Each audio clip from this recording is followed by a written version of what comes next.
आप देख रहे हैं Janwadi news top 20 sponsored by Shobhit university Meerut. Shobhit university, empowering nation through education.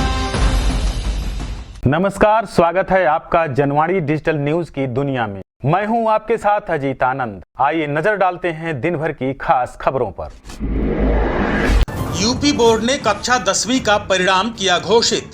Kanpur के प्रिंस पटेल ने किया टॉप। लड़कियों में मुरादाबाद की संस्कृति और किरण अव्वल। यूपी बोर्ड ने 2022 की 10वीं का परीक्षाफल घोषित कर दिया है। इस बार कानपुर नगर के प्रिंस पटेल पहले स्थान पर रहे। प्रिंस ने 97.67% अंक प्राप्त किया। दूसरे स्थान पर मुरादाबाद की दो छात्राएं संस्कृति ठाकुर और किरण कुशवाहा रही हैं। कन्नौज के अनिकेत शर्मा तीसरे नंबर पर रहे। 85.33% रहा यूपी बोर्ड 12वीं का रिजल्ट। फतेहपुर की दिव्यांशी ने किया टॉप। प्रयागराज की अंशिका दूसरे स्थान पर रहीं। उत्तर प्रदेश माध्यमिक शिक्षा परिषद की ओर से यूपी बोर्ड कक्षा 12वीं का रिजल्ट जारी कर दिया गया है। फतेहपुर की दिव्यांशी ने इस बार टॉप किया है, तो वहीं प्रयागराज की अंशिका को दूसरा स्थान मिला है। असम और त्रिपुरा में बाढ़ से मचा हाहाकार। अब तक 55 लोगों की हुई मौत। 19 लाख लोग हुए प्रभावित। राहत और बचाव कार्य जारी। असम और त्रिपुरा में बाढ़ से स्थिति खतरनाक हो गई है। जानलेवा बाढ़ से करीब 55 लोगों की जान जा चुकी है। असम के 28 जिलों में करीब 19 लाख लोग बाढ़ से बुरी तरह से प्रभावित हुए हैं। उधर प्रधानमंत्री नरेंद्र मोदी ने असम के मुख्यमंत्री हिमंत बिस्वा शर्मा से फोन पर जानकारी ली और हर संभव मदद का आश्वासन दिया। अफगानिस्तान के काबुल में गुरुद्वारा पर बड़ा आतंकी हमला। गार्ड की मौत, कई सिख अंदर फंसे। अफगानिस्तान की राजधानी काबुल में हथियारबंद बंदूकधारियों ने गुरुद्वारे पर हमला कर अंधाधुंध फायरिंग शुरू कर दी। इस घटना में करीब 25 लोगों के हताहत होने की आशंका है। गुरुद्वारा के गार्ड की मौत हो गई है। एक समाचार पत्र ने गुरुद्वारा अध्यक्ष गुरनाम सिंह के हवाले से यह जानकारी दी है। अग्निपथ भर्ती योजना का बिहार समेत कई राज्यों में प्रदर्शन जारी। सीएम नीतीश कुमार ने दिखाए सख्त तेवर। बोले, उपद्रवियों के विरुद्ध होगी कड़ी कार्रवाई। अग्निपथ योजना के विरोध के चलते बिहार में सरकारी संपत्तियों को सर्वाधिक नुकसान जानबूझकर पहुंचाया गया। 12 जिलों में इंटरनेट सेवाएं बंद हैं। 27 रेलवे स्टेशनों पर तोड़फोड़ और आगजनी की गई तथा 14 ट्रेनों को फूंक दिया गया। सीएम नीतीश कुमार ने घटना पर नाराजगी जताई है और प्रशासन से कड़ी कार्रवाई करने को निर्देश दिए हैं। बिहार में राजधानी पटना के डीएम ने किया बड़ा खुलासा। बोले, हिंसा में कोचिंग सेंटरों के संचालकों की है बड़ी भूमिका। पटना के जिलाधिकारी डॉक्टर चंद्रशेखर सिंह ने कहा है कि वीडियो फुटेज और व्हाट्सएप मैसेज के आधार पर उपद्रवियों के खिलाफ मुकदमा दर्ज किया जाएगा। उन्होंने बताया कि इस हिंसा में कोचिंग सेंटरों के मालिकों की बड़ी भूमिका सामने आ रही है। जांच तेज कर दी गई है। कुछ महत्वपूर्ण सुराग हाथ लगे हैं। दिनेश कार्तिक को लेकर दो दिग्गज खिलाड़ी आए सामने। गौतम गंभीर से भिड़े पूर्व कप्तान सुनील गावस्कर। भारत के पूर्व ओपनर गौतम गंभीर ने 3 मैचों में दिनेश कार्तिक के प्रदर्शन को देखकर कहा था कि उन्हें T20 वर्ल्ड कप के लिए टीम में नहीं रखा जाना चाहिए। इस बयान पर भारत के पूर्व कप्तान सुनील गावस्कर ने ऐतराज जताया है। हिंसा के बीच देश के पूर्व सैनिकों ने किया अग्निपथ योजना का समर्थन। बोले, देश के युवाओं को भड़का रहे हैं कुछ राजनीतिक दल। भले ही देश के कुछ हिस्सों में केंद्र सरकार की अग्निपथ योजना को लेकर हिंसक विरोध हो रहा हो, लेकिन महाराष्ट्र समेत कई राज्यों के तमाम पूर्व सैनिकों ने इस भर्ती योजना का समर्थन किया है। उन्होंने कहा कि युवाओं को कुछ राजनीतिक दल अपना उल्लू सीधा करने के लिए भड़का रहे हैं। बिहार से यूपी तक अग्निपथ योजना का हिंसक विरोध जारी।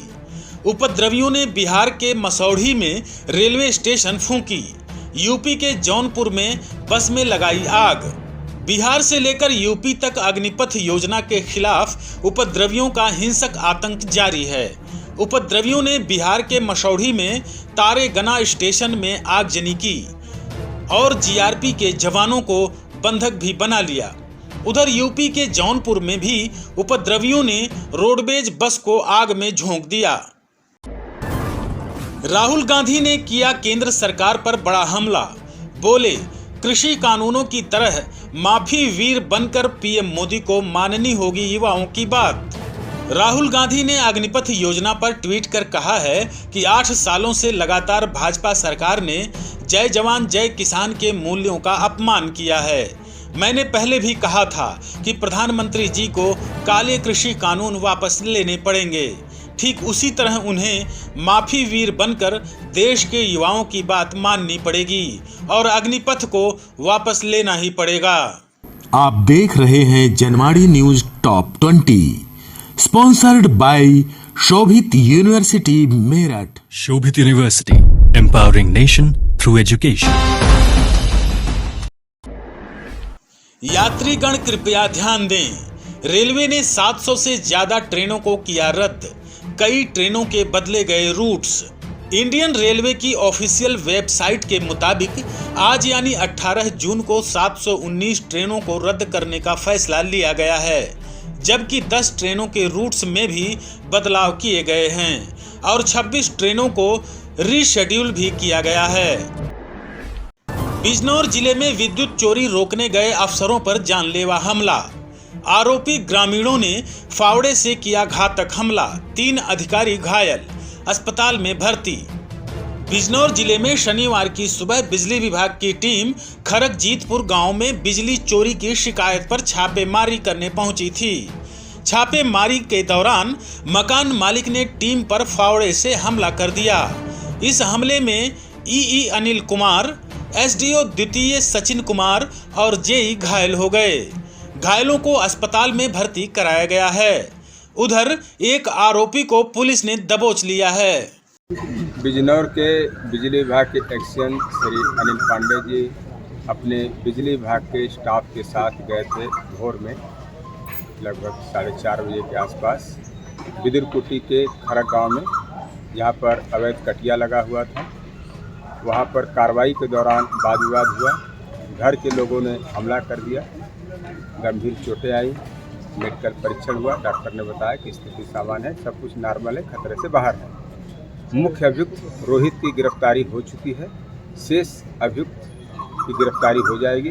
307 सरकारी कार्य में बाधा गंभीर धाराओं में अभियोग पंजीकृत है। इनके खिलाफ गैंगस्टर एक्ट के तहत भी कार्रवाई होगी।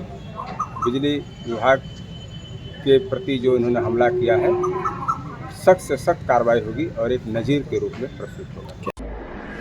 यूपी की राजधानी लखनऊ में हुआ भीषण सड़क हादसा, 6 लोगों की हुई मौत, टैंकर से भिड़ी पिकअप गाड़ी।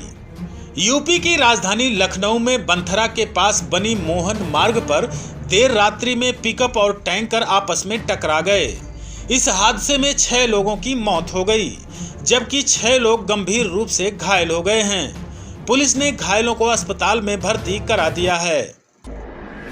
लखनऊ से यूपी के हर जिले के लिए चलेगी एक बस, मुख्यमंत्री योगी आदित्यनाथ दिखाएंगे 75 बसों को हरी झंडी। राजधानी लखनऊ से उत्तर प्रदेश के 75 जिलों के लिए 75 बसें चलेंगी। इससे यात्रियों को आवागमन में सहूलियत मिलेगी। जुलाई के पहले हफ्ते में मुख्यमंत्री योगी आदित्यनाथ एक साथ हरी झंडी दिखाकर 75 जिलों के लिए 75 बस रवाना करेंगे। मेरठ में भी अग्निपथ योजना का विरोध जारी। रालोद मुखिया जयंत चौधरी ने दिल्ली में रालोद विधायकों संघ किया समर्थन। केंद्र सरकार की अग्निपथ योजना के विरोध में राष्ट्रीय लोकदल के मुखिया जयंत चौधरी ने आज सुबह रालोद विधायकों संघ दिल्ली के किसान घाट पर पहुंचकर मौन धारण कर आंदोलन को समर्थन दिया है। अग्निवीरों के लिए रक्षा मंत्रालय में भी 10% का होगा आरक्षण। कोस्ट गार्ड, सिविल डिफेंस से लेकर 16 पीएसयू में मिलेगी नौकरी। गृह मंत्रालय के बाद रक्षा मंत्रालय ने ऐलान किया है कि वह अग्निपथ योजना में 4 साल की ट्रेनिंग पूरा करने वाले अग्निवीरों को अलग अलग विभागों में 10% आरक्षण मुहैया कराएगा। रक्षा मंत्री कार्यालय की तरफ से ट्वीट में कहा गया है कि अग्निवीरों को भारतीय कोस्ट गार्ड से लेकर डिफेंस सिविलियन पोस्ट में यह आरक्षण दिया जाएगा। इसके अलावा डिफेंस सेक्टर से जुड़ी पब्लिक सेक्टर अंडरटेकिंग में भी युवाओं की भर्ती की जाएगी। यह रिजर्वेशन पूर्व सैन्य कर्मी को दिए जाने वाले आरक्षण से अलग होगा। मेरठ में श्रेयांश बने हाई स्कूल के टॉपर। आरजी इंटर कॉलेज की सलोनी को मिला रैंकिंग में 8वां number. UP board high school का परीक्षाफल घोषित कर दिया गया है। मेरठ में SDSSM कंकर खेड़ा के श्रेयांश हाई स्कूल के टॉपर हुए हैं। साथ ही संस्कार एकेडमी इंटर कॉलेज मवाना के सभी विनीत यादव और आदर्श इंटर कॉलेज दुल्हेड़ा के मोहित सैनी ने जिले का नाम रोशन किया है। शामली जिले में आर्यन मलिक हाई स्कूल के बने टॉपर। 93% अंक के साथ तनुष्का भी हैं जिले की टॉपर। शामली जिले में सरस्वती विद्या मंदिर इंटर कॉलेज के छात्र आर्यन मलिक 93% अंक लेकर हाई स्कूल में जिले के टॉपर हैं। आर्यन गांव फुगाना जिला मुजफ्फरनगर के निवासी हैं। तनिष्का भी 93% अंकों के साथ जिले की टॉपर बनी हैं। तनिष्का शिवम हाई स्कूल मालंडी की छात्रा है। सहारनपुर जिले के देवबंद की हाई स्कूल छात्रा नमरा को जिले में मिला पहला स्थान। दूसरे स्थान पर हैं लोधीपुर के सूर्य प्रताप सिंह। सहारनपुर जिले के श्री कृष्ण परमहंस इंटर कॉलेज देवबंद की छात्रा नमरा ने 92.33% अंक के साथ जिला टॉप किया है। वहीं HD सुमित्रा देवी इंटर कॉलेज लोधीपुर के सूर्य प्रताप सिंह को दूसरा स्थान तथा KMIC सरसावा की राधिका गुप्ता ने तीसरा स्थान बनाया है। Shri Ajit SSVM inter college Ambeta Pir के मयंक कुमार भी तीसरा स्थान पाने में कामयाब रहे। जम्मू श्रीनगर राष्ट्रीय राजमार्ग पर भूस्खलन से यातायात ठप। अमरनाथ गुफा के पास हुई बर्फबारी। जम्मू कश्मीर में जम्मू संभाग के साथ कश्मीर में भी जमकर बारिश हुई है। घाटी के ऊंचाई वाले स्थानों और पवित्र अमरनाथ गुफा के आसपास हल्की बर्फबारी भी हुई है। रामबन जिले के पंथयाल में भूस्खलन होने से यातायात ठप हो गया है। पहाड़ों से गिरे पत्थरों की चपेट में आने से कई वाहन भी क्षतिग्रस्त हुए हैं। आप देख रहे हैं Janwadi news top 20 sponsored by Shobhit university Meerut. Shobhit University, empowering nation through education.